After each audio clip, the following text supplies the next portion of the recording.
In this video, I'll be showing you how you can download Citra, the Nintendo 3DS emulator. It is super easy. So first of all, what you need to do is open up your browser and open up citra/emo.org. I'll also put a link to it down in the description for you to download from. From here, this page should be popping up, and then you just need to click download here.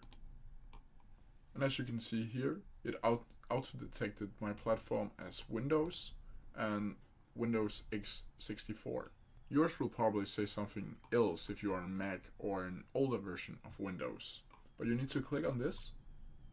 And as you can see up here, now it's downloading. Citra setup windows.exe. Just click on that. Then you need to follow the procedure that Citra is putting you up to. As you can see, download here, where to download it.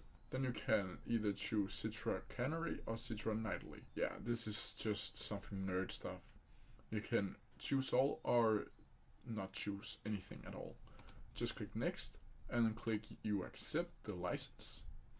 And as you can see here, now there are shortcuts to Citra if you want it on your dashboard or something like that. Just click next and install. And now it's installing.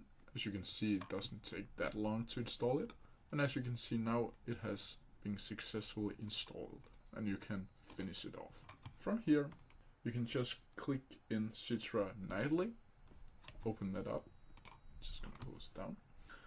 And as you can see here, now you can double click to add a new folder to the game list. You can also just, as the Smule or other emulator, just drag them in and start playing. If you have any questions, leave them down in the comment section below and I'll try my best to answer them as quickly as possible. See ya!